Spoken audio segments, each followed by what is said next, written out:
राहुल गांधी जी लोकसभा सदस्य बनने के बाद, वायनाड से चुनकर आने के बाद स्टैंडिंग कमिटी ऑन डिफेंस में उसके सदस्य बने। इस सदस्य खुद उनके परिवार के और पार्टी के निर्णय के अनुसार वो स्टैंडिंग कमिटी ऑन डिफेंस में मेंबर बने। इस कमिटी के 11 मीटिंग्स हुए हैं। इस कमिटी के फील्ड विजिट भी हुआ है तवांग, अरुणाचल प्रदेश में। उन किसी भी मीटिंग में न किसी फील्ड विजिट में राहुल गांधी गए।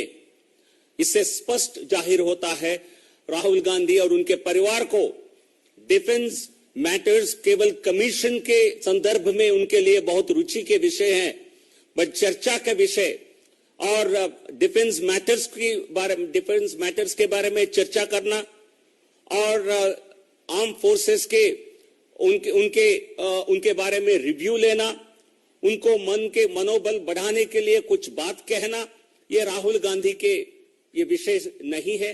केवल और केवल सेना के मनोबल गिराने के लगातार राहुल गांधी द्वारा कोशिश होता है और उनके पार्टी के नेता लगातार बयान देते हैं आर्म फोर्सेस को निशाना बनाते हुए, आर्म फोर्सेस पर सवाल उठाते हुए और आर्म फोर्सेस के वीरता और उनकी ब्रेवरी को नीचे करके उनके मनोबल के गिराने के लिए।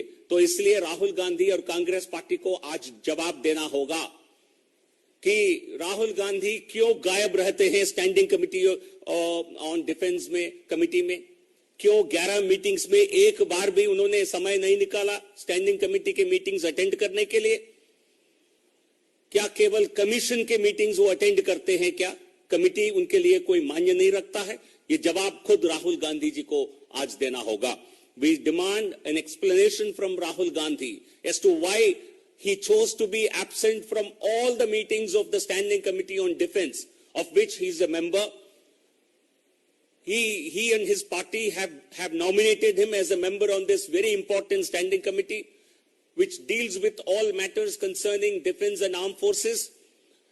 And Rahul Gandhi chose not to attend any of these meetings or to attend a field visit to Tawang in Arunachal Pradesh, which proved to be a very important visit of the committee. So Rahul Gandhi must apologize to the armed forces, must apologize to the people of this country that he has been in dereliction of his responsibility as a member of parliament and as a member of the Standing Committee on Defense.